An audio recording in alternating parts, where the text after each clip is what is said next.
Tanggal 28 Oktober 1928 merupakan salah satu momen paling bersejarah dalam perjalanan bangsa Indonesia. Pada hari tersebut, para pemuda Indonesia yang berasal dari berbagai daerah dan mengikrarkan Sumpah Pemuda, sebuah deklarasi yang mempersatukan tekad dan semangat merdeka untuk berjuang bersama demi kemerdekaan Indonesia.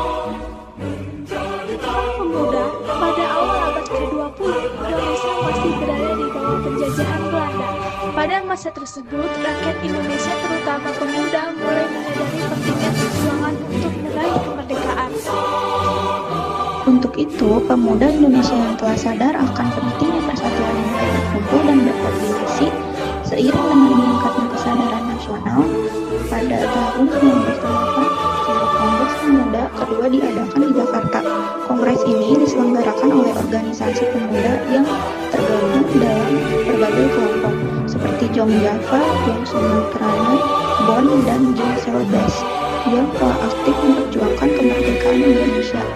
Kongres Pemuda II yang dilaksanakan pada 27 hingga 28 Oktober 1908 menjadi sebuah momen penting yang melahirkan kesepakatan untuk bersatu dalam semangat nasionalisme Indonesia. Kongres Pemuda II.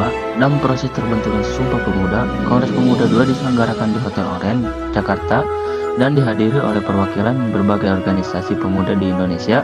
Kongres ini bertujuan untuk memperkuat persatuan Indonesia dan memperjuangkan kemerdekaan Indonesia dan menyatukan pemuda-pemuda yang berasal dari berbagai daerah. Puncak dari Kongres Pemuda II adalah pembacaan Sumpah Pemuda pada tanggal 28 Oktober 1928. Pembacaan Sumpah Pemuda dipimpin oleh Swegondo Jojo Puspito yang sangat itu menjabat sebagai Ketua Panitia Kongres. Dengan penuh semangat, para peserta Kongres mengikrarkan 3 pokok utama tersebut dalam upacara yang sangat bersejarah itu.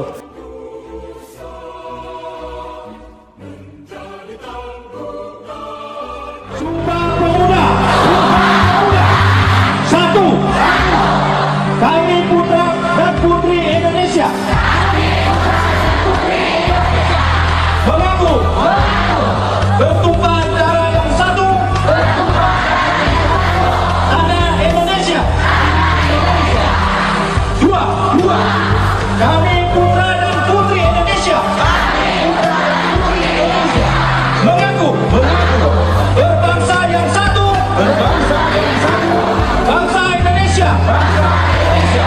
Tiga, kami putra dan putri Indonesia menjunjung bahasa persatuan, bahasa Indonesia. Pernyataan pertama ini menegaskan bahwa seluruh pemuda Indonesia tanpa terkecuali mengakui bahwa tanah air mereka adalah satu, yaitu Indonesia. Meskipun Indonesia terdiri dari berbagai pulau, suku, dan budaya, semua pemuda sepakat bahwa mereka memiliki satu tanah air yang harus dijaga dan dipertahankan. Pada poin kedua ini, para pemuda menyatakan bahwa mereka mengakui adanya satu bangsa, yaitu bangsa Indonesia. Hal ini menegaskan bahwa meskipun Indonesia terdiri dari berbagai suku bangsa yang memiliki tujuan yang sama, yaitu meraih kemerdekaan dan membangun negara yang bersatu. Poin ketiga ini sangat penting karena menegaskan bahwa bahasa Indonesia adalah bahasa pemersatu bangsa seluruh rakyat Indonesia. Bahasa Indonesia dipilih sebagai bahasa yang dapat menyatukan seluruh rakyat Indonesia dalam satu komunikasi yang sama. Sumpah Pemuda juga berperan penting dalam memperkuat identitas nasional Indonesia. Sebelumnya, banyak rakyat Indonesia yang lebih mengidentifikasikan dirinya berdasarkan suku atau daerah asal. Tetapi setelah Sumpah Pemuda, mereka mulai mengidentifikasi diri sebagai bagian dari satu bangsa, yaitu bangsa Indonesia.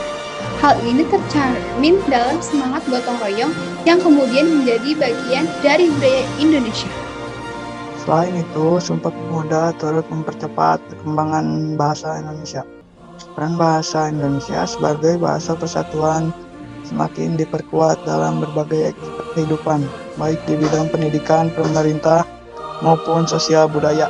Sumpah Pemuda juga menginspirasi gerakan-gerakan kemerdekaan yang lebih luas. Setelah 28 Oktober 1928, semakin banyak pemuda yang bergerak untuk ikut berperan serta dalam memperjuangkan kemerdekaan Indonesia.